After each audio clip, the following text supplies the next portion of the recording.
Goeiedag en baie welkom by hierdie aanlyn boodskap van Kerk Sonder Mure. Vandag is die prediker Johan Smit en ek wil net met jou vinnig gesels oor 'n baie belangrike saak en dit gaan oor vrygewigheid.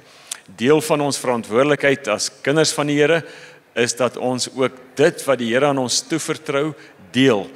En hoewel jy aanlyn inskakel en deel is van die aanlyn gemeenskap van Kerk Sonder Mure, wil ons jou herinner daaraan dat om hierdie boodskappe elke Sondag moontlik te maak, het ons ook inkoop en ondersteuning nodig, dat mense saam met ons verantwoordelikheid sal aanvaar om die goeie nuus wat vir jou iets beteken, wat vir die mense vir wie jy dit aanstuur iets beteken, om dit verder te deel.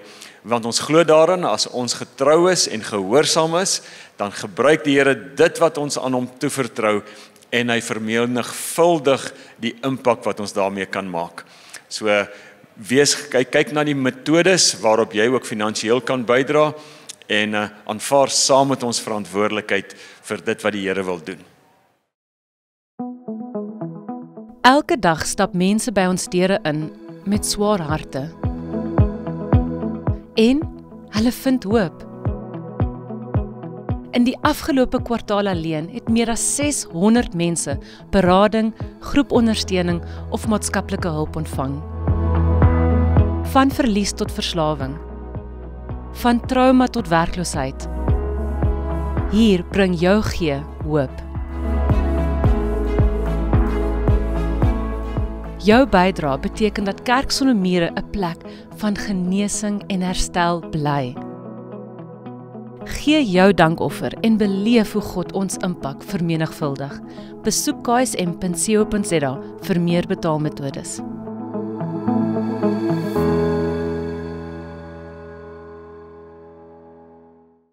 Van my kant af dan ook sommer net 'n goeiemôre. Julle is nou al 'n paar keer gegroet, daar's al 'n paar keer gebid vanoggend. En julle weet presies nou waaroor dit gaan. Ons is so in 'n vrygewigheidsmaand en dit is so belangrik en ek dink na vanoggend se boodskap gaan jy dit net nog so bietjie beter verstaan. En ek sê altyd, dit is vir my verskriklik belangrik dat jy moet weet dat ek nie net met jou praat vanoggend nie. En dat die Here nie net met jou praat vanoggend nie, hy praat net so hard met my. Wat vir jou geld vir my. So hierdie is nie en julle moet nie, hierdie is 'n ons. Is absoluut 'n ons. 'n oomblik in my lewe wat nogal my lewe regtig, my geestelike lewe, regtig diep geraak het en nuwe perspektief gegee het, was toe ek eendag gesit en luister het, en dit was al toe ek 'n volwassene was.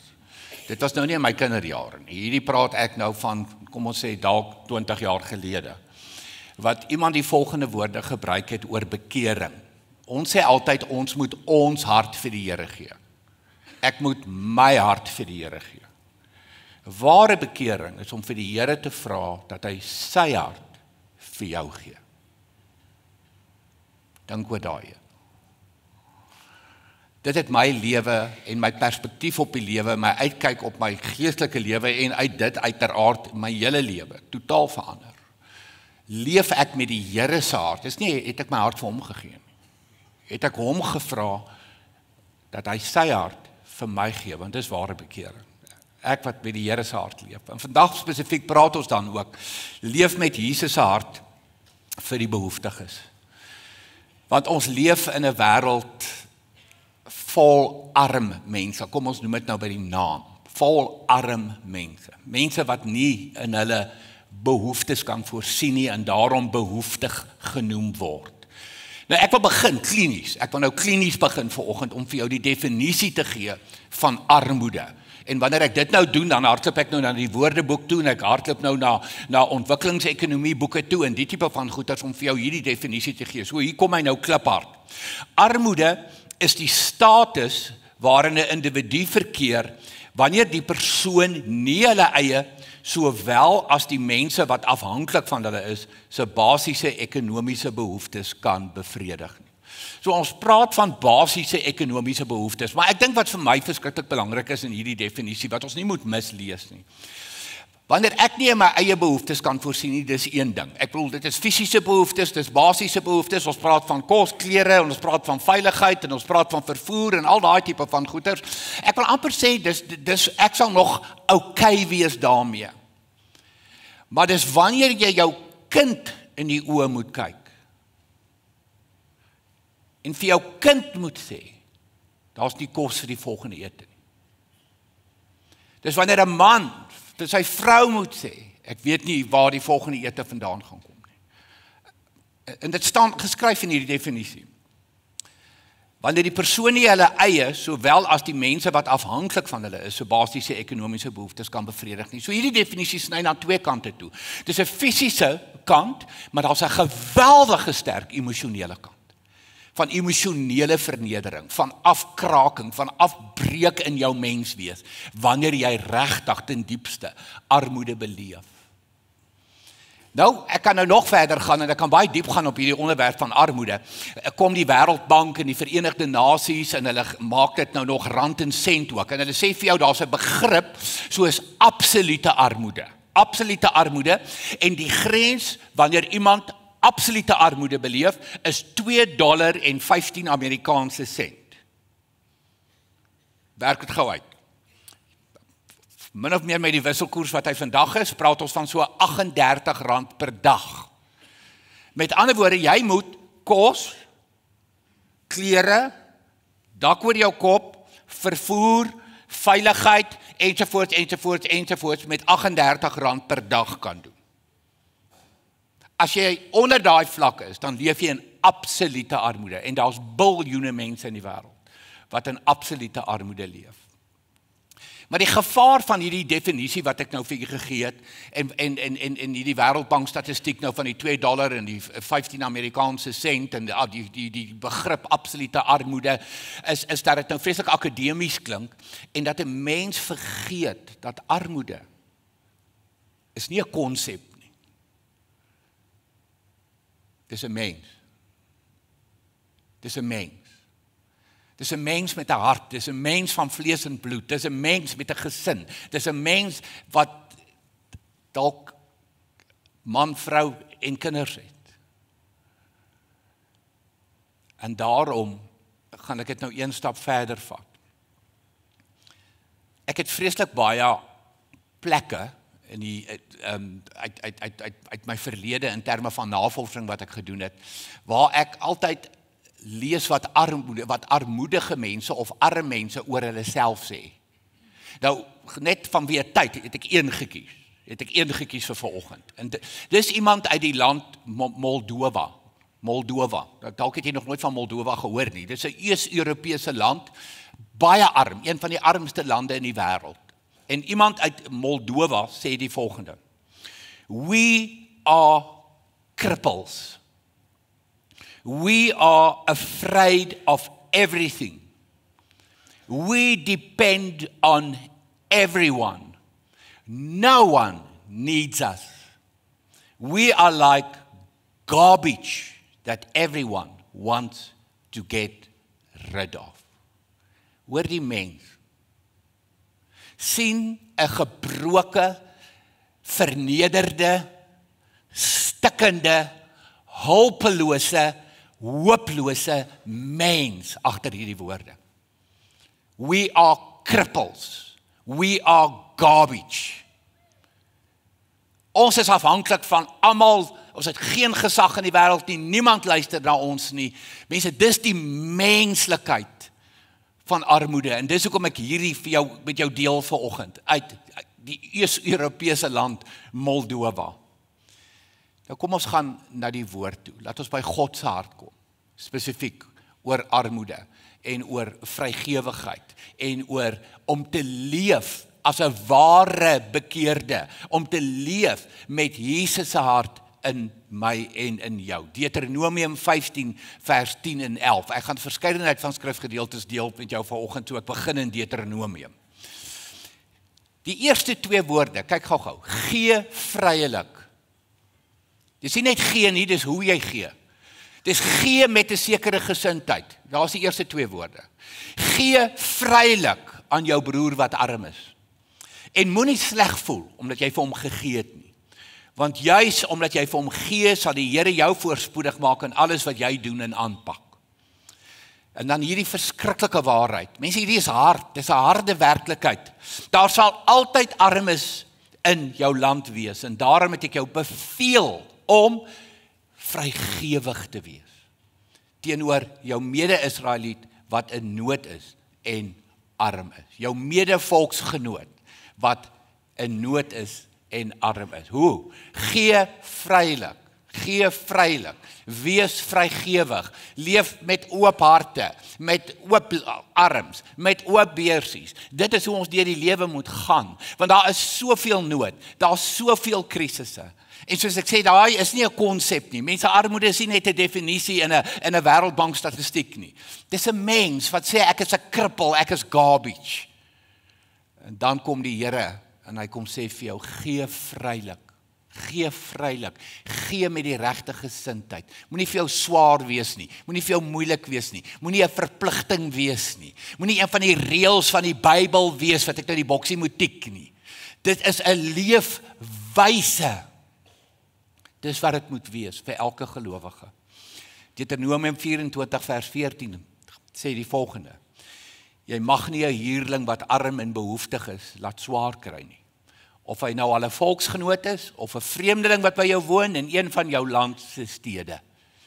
Met ander woorde, die eerste gedeelte wat ek vir jou gelees het uit Deuteronomium sê vir jou baie duidelik vir jou volksgenote, jou mede-Israeliet, jou mede-Suid-Afrikaner. En dan sê hierdie gedeelte vir jou ook, of hy nou 'n volksgenoot is of nie 'n volksgenoot is nie. As jy armoede sien, dan skop daar iets in jou in. Dan gebeur daar iets in jou. En ek gaan met daai iets gaan ek jou net nou oor gesels uit die Nuwe Testament uit. So ek sê altyd vir myself, Johan, onthou, wanneer daar's tye in my lewe ook. Kom ons wees nou eerlik met mekaar. Wat dit vir my swaar is om te gee. Wat dit vir my moeilik is om te gee.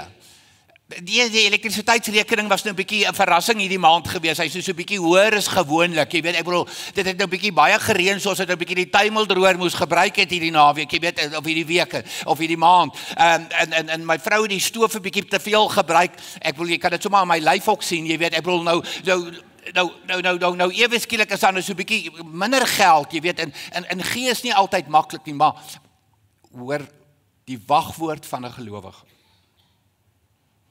Die wagwoord van 'n gelowige is altyd gee. Gee. Hoekom sê ek dit? Ons praat van die hart van God in ons. Wat het God gedoen? Die bekendste Bybelvers wat daar in die Bybel is, Johannes 3 vers 16. Hy het sy seun vir my en vir jou gegee. Gegee. Hy het nie 'n klomp voorwaardes gestel nie. Hy het nie 'n klomp voorwaardes gehad nie. Hy het nie 'n stel reëls gehad nie. Hy het gesê kom. Jesus sê kom na my toe. Ek gee myself. Paulus praat van Jesus as wat? As 'n geskenk wat vir jou gegee word. Die woorde wat in Efesiërs 2 gebruik word. En daarom as dit God se hart is en dis Jesus se DNA is gee, dan moet dit my hart wees, dit moet jou hart wees en dit moet ons DNA wees. Wat 'n plesier, wat 'n voorreg om te kan gee, om te kan saai in die koninkryk. Nou gepraat van Paulus. Dis vir my altyd die mooiste mooi. As ek besig raak met die twee boeke van Timoteus. 1 Timoteus en 2 Timoteus. Dan dink ek altyd, dis van my gunstelinge in die Bybel. Mens mag seker nou nie vreeslike gunstelinge hê nie, maar dit is van my gunstelinge in die Bybel. En die rede daarvoor is, dat Paulus, dis sy laaste 2 briewe wat hy skryf. So 2 Timoteus is Paulus se laaste brief. 1 Timoteus sy tweede laaste brief. En vir wie skryf hy dit? Hy skryf dit vir 'n jong man, wat verskriklike verantwoordelikheid het, vir wie hy verskriklike taak gee. Jy weet, hy moet onder andere Efese toe gaan, ensovoort. So, Paulus investeer in Timoteus. Hy mentor vir Timoteus. Dis oom Paulus en dis jong man Timoteus. So, 1 Timoteus 6 vers 17 sê Paulus vir Timoteus: die wat in hierdie wêreld ryk is, moet jy waarsku om nie hooghartig te wees nie. Hulle moenie hulle hoop op die onsekerheid van rykdom vestig nie, maar op God wat alles, hierdie is belangrik, God wat alles ryklik aan ons gee om te geniet. Ek kan ure praat net oor hierdie een vers. God gee vir jou alles. Alles wat jy is en alles wat jy het. Niks behoort aan jou nie. Niks is joune nie. Die Here sê, ek kom gee dit vir jou. Ek kom seën jou daarmee. Geniet dit. En wat is belangrik? Maar moenie hooghartig raak. En moenie synig raak. En moenie daai opgaar by mekaar maak en alles is myne. Dit gaan net oor my en dis myne en moenie aan my goed raak nie. En my goed moet meer word. Weet jy, hierdie vers is 'n verskriklike bevrydende vers. Dit sê vir my onmiddellik, God wat alles ryklik aan ons gee om te geniet. God het nie 'n probleem met geld nie. Glad nie. God het nie 'n issue met rykdom nie, met mense met baie geld nie, gemeet nou aan wêreldse standaarde nie. Hy het 'n geweldige probleem. En hier is die probleem, hier is die kern, met 'n gebrek aan vrygewigheid. Ek kom gee vir jou, sodat jy 'n seën vir ander kan wees. Blessed to be a blessing. As jy wonder hoekom jy het, dan sit nie om op te gaar nie. As jy wonder hoekom jy het, dan sit nie myne en nog nie, en meer nie. Dis die wagwoorde van die westerse wêreld vandag. Die Here sê nee, die wagwoord moet wees gee. Ek het my seun gegee. Jesus is 'n geskenk vir jou. Dit wat jy is vandag, dit wat jy het, ek het dit vir jou gegee. As daar geld is, as daar besittings is, moenie, God het geen probleem daarmee nie. Dis wat maak ek daarmee. Dis die gebrek aan vrygewigheid, die lelike Afrikaanse woord suinigheid. Dis waarmee hy probleme het. 1 Timoteus 6 vers 18, net die volgende vers. Spoor hulle aan. Timoteus jong man, spoor hulle aan om goed te doen. Kyk mooi, om ryk te wees in goeie dade, vrygewig en mededeelsaam. So vergader hulle vir hulle 'n skat as 'n goeie belegging vir die toekoms, sodat hulle die ware lewe kan verkry. So kyk nou mooi, wat sê vers 17? Die Here kom seën ons. Geniet dit met die regte gesindheid. Moenie hooghartig wees nie, wees ruimhartig. Nie hooghartig nie, ruimhartig. Hier kom sê hy vir Timoteus, gaan leer die mense, gaan sê vir hulle. Hulle moet ryk wees. Hulle moet skatryk wees, maar rykdom lê waarin? Goeie dade, vrygewig en mededeelsaam. En dan word die woord skat gebruik. Waar hoor jy ook daai woord skat? Jesus in die bergpredikasie. Waar hy vir ons waarsku. Ons wat ons so elke dag siek bekommer. Waaroor gaan dit? Dit gaan oor geld, dit gaan oor besittings. Dis waaroor Matteus 6 gaan. Ek noem die bekommernisgedeelte in die Bybel. Een van die belangrikste gedeeltes in die Bybel. Die bergpredikasie. En nou wil ek net so 'n pause knoppie druk. Ek het reg aan die begin vandag. Het ek nou vir jou gesê, okay, hoe lyk armoede? Wat is armoede? Wat is tot die bedrag van absolute armoede? Nou wil ek hom na die kant toe vat. Nou wie's nou ryk?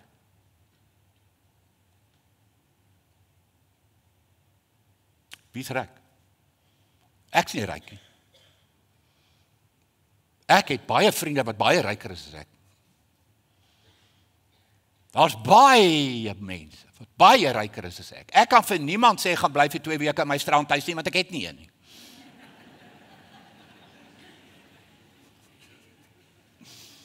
Ek's nie ryk nie. Dis ons almal se taal wat ek nou gebruik. Kom ek lees vir jou die volgende. As jy voldoende voedsel het, netjiese klere, bly in 'n huis of woonstel, en jy het 'n redelike betroubare vervoer, daai chorrietjie wat vat daarom nog elke oggend, dan is jy een van die top 15 rykste mense ter wêreld. Kyk na die basiese goed. Voedsel, klere, dak oor jou kop en ek kan ry. Een van die top 15 rykste mense in die wêreld. En jy sê vir my, jy's nie ryk nie.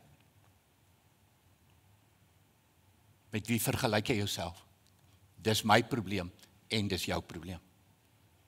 Ons vergelyk altyd met die top 10, met die top 5. Maar ons besef nie, dis die verre minderheid. Ons vergelyk nooit afwaarts nie. Ons vergelyk nooit met die wat nie het nie. Die wat werklik arm is.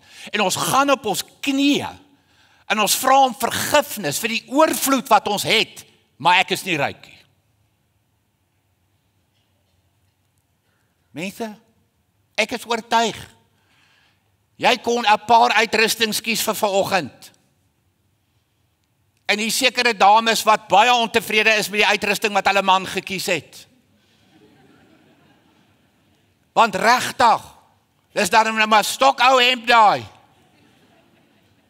Jy en die hemp en die broek pas nie so ordentlik by mekaar nie. Ek gaan hom nie omgooi na die ander kant toe. Ek wil graag nog lewe na vanoggend. Mense, die realiteit in Suid-Afrika wat hierdie aanbetref, is hoor die volgende. 55% van mense in ons pragtige land leef onder die armoedelyn. Ons gaan nie op die redes ingaan volgende. Ons sien dit op die nuus. 25% van ons mense in Suid-Afrika het voedselarmoede. 'n kwart wonder waar die volgende ete vandaan gaan kom. Dis die realiteit van Suid-Afrika. En dan sê ek is nie ryk nie. En sê ek is skatryk. Ek is skatryk. Ja, ek het 'n dak oor my kop. 2 motors. Kos elke dag, elke ete. Veiligheid. Ja, dis 'n plek. Dit maak my skatryk. As gelowige moet ek my taal verander. Moet ek my leefwyse verander na een van gee. Ons moet op ons knieë gaan en sê, Here, dankie vir ons oorvloed. Jesaja skryf oor 'n vas. Dus as jy nou weet 'n vas soos ek en jy dit ken, 'n vas is wanneer jy nou vir 'n sekere tyd nie eet nie en regtig tyd met die Here spandeer. Daar's iets in jou lewe, dis 'n geestelike dissipline, iets in jou lewe wat jy by die Here wil hoor of wat jy moet regkry of wat ook al. Maar nou wil ek gou vir jou lees wat Jesaja skryf oor 'n vas, 'n ware vas in die Here se oë. Jesaja 58 vers 6 en aan. Is die vas wat ek wil hê nie dit nie? Is dit nie dat jy vir die wat honger is van jou brood gee nie? Dat jy aan die armes en die dakloses 'n blyplek gee nie. Dat wanneer jy iemand sonder klere sien, jy vir hom klere gee nie. Dat jy jou medemens nie aan sy lot oorlaat nie. Dan sal die lig vir jou deurbreek soos die rooi dag. Jy sal gou herstel. Mense, en dit wat ek met jou deel vanoggend, uit 'n navorsingshoek, uit die woord uit, hier sit nou Jesaja wat praat, net was 'n Deuteronomium gewees wat ek vir jou gelees het. Niks hiervan is rocket science nie. Niks hiervan is ingewikkeld nie. Kyk die eenvoudige woorde in die taal wat hier gebruik word. Brood, blyplek, klere. Dis die goed, om 'n kanaal te wees, waardeur die Here se goedheid en die Here se guns en die Here se oorvloed by ander mense uitkom. Dit is seker die hoofkenmerk van 'n gelowige. Soos God gegee het, soos Jesus homself gegee het, moet ek en jy ook kan gee. Vrygewig wees. Die baie bekende prediker, Andy Stanley daar van Atlanta, gebruik die volgende woorde. Hy sê, therefore, putting your hope in riches, wêreldse rykdom, is a dangerous trap. And Jesus knew all about this threat. Hierdie ding wat vir my en vir jou bedreig. Wat vir ons besoedel. That's why he has more to say about money and possessions than heaven and hell combined. Daar leer jy dalk nou vandag iets. Jesus het in sy tyd op aarde meer gepraat oor geld en besittings en gewaarsku teen geld en besittings as wat hy gesamentlik oor die hemel en die hel gepraat het. Hoekom? Weer, gaan lees Matteus 6. Waar jou skat is jou hart. Waar jou skat is jou hart. Is jou skat een van my oë op nood, my oë op armoede, my oë op behoeftiges, my oë op emosionele nood, whatever, sodat ek kan gee, sodat ek kan vrygewig raak. As dit jou skat is, dis waar jou hart is. Dis by Jesus, dis die hart van Jesus. Of is dit net die heeltyd op jou bankrekening en jou eiendomsportefeulje en hierdie portefeulje en daai portefeulje en dis myne. Onthou weer, ek wil dit weer herhaal, ek wil dit oor en oor vir jou sê. Jesus is nie anti-geld nie. Maar hy praat baie sterk pro-vrygewigheid en baie sterk teen die gebrek aan vrygewigheid. Meer as oor die hemel en die hel saam. Dit is hoe belangrik dit vir hom is. Dis omdat, wanneer die Here jou lewe kom aanraak en verander en kom omdop, dan is een van die eerste eienskappe wat daar uitkom, is gee. Hoe? Met 'n blymoedige hart. Ek is vrygewig. Ek gee graag. Dit is vir my voorreg. Dit is vir my plesier. Die Here het my in elk geval hiermee geseën. Kom ek seën jou met dit, wat in elk geval die Here se is. Ek is amper klaar. Almal van julle ken, en ek gaan nie in detail vanoggend daarby stil staan nie. Die verhaal van die barmhartige Samaritaan in Lukas 10. Almal ken die barmhartige Samaritaan in Lukas 10. Daar lê 'n man, hy is half dood en hy's heeltemal kaal, daar lê hy. Hy is aangerand, hy is in 'n toestand, hy's in 'n mediese toestand, daar lê hy.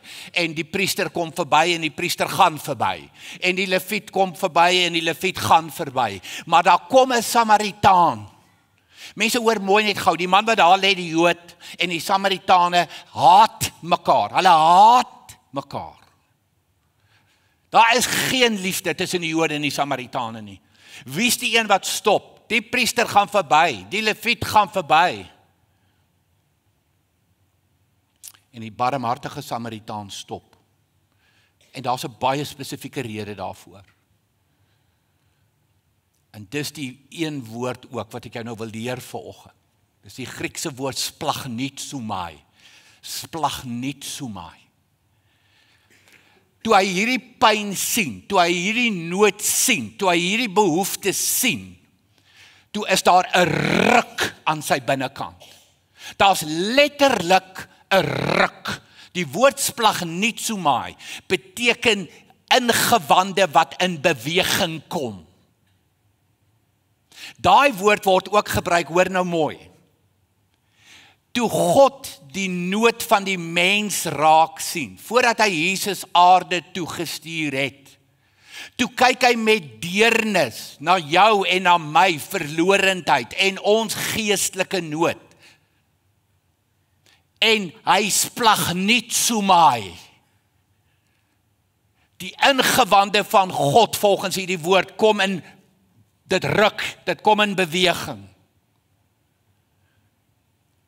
En hy gee sy seun om wreed aan 'n kruis te sterf in jou plek en in my plek. Dis wat God in beweging kry. Dis die rede vir die bestaan van die kerk vandag, is splagnitsomai. Dis die rede vir God se gees, splagnitsomai. En hier kom die barmhartige Samaritaan en hy splagnitsomai toe hy nood sien. En dit is wat die Here vra van elke een van sy kinders. As jy sê jy volg my, splagnitsuomai. Ons leef in 'n donker wêreld. Ons leef in 'n wêreld, ons is omsingel deur armes en behoeftiges en werkloses en mense wat swaar kry. Waar's jou splagnitsuomai? Waar's daai deernis, daai liefde, daai omgee vir mense wat in nood is en wat in nood verkeer? Want dit is die belangrikste goddelike eienskap wat ek en jy met ons moet saamdra hierdie lewe in. Want dit definieer uiteindelik wie ek en jy is. Vrygewig.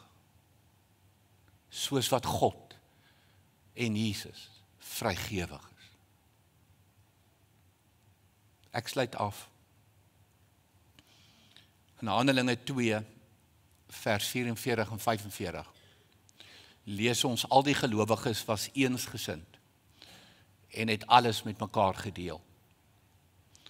Hulle het hulle grond en besittings verkoop en die geld aan almal uitgedeel volgens elkeen se behoefte.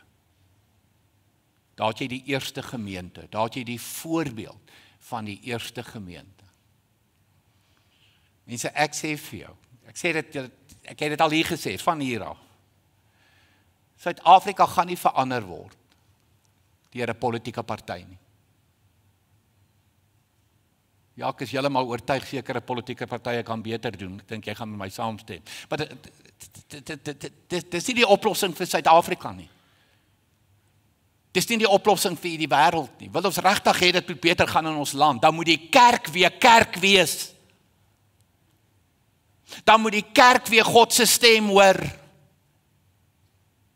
Die kerk moet kyk soos God kyk, die kerk moet sien wat God sien. En ek en jy is die kerk. Ons moet weer splagnitsuomai. Dis nie myne nie. Dis daar om ander te seën. Kom ons leef met oop harte. Kom ons leef met Jesus se hart, 'n ware bekering in elkeen van ons. Kom ons bid. Here Jesus, dankie dat u hart so duidelik vir ons kom wys hieroor. Here God, dankie dat u seun gegee het. Jesus, dankie dat u self gegee het. Here God, dankie vir splagnitsuomai. Wat maak dat ek myself vandag 'n nuwe mens kan noem, met nuwe hoop, met 'n nuwe toekoms, elke een van ons. Dis omdat u gegee het, en nou kom u vanoggend, Here, en u kom sê vir ons, leef met vrygewigheid, leef met oop harte, sien die armes raak, sien die behoeftiges raak, sien die nood om jou raak, kom in beweging, gee blymoedig. Here, nou ons wil nie net vanoggend vir u kom sê, help ons nie. Ons wil vir u kom sê, ons kies om dit te doen. Amen.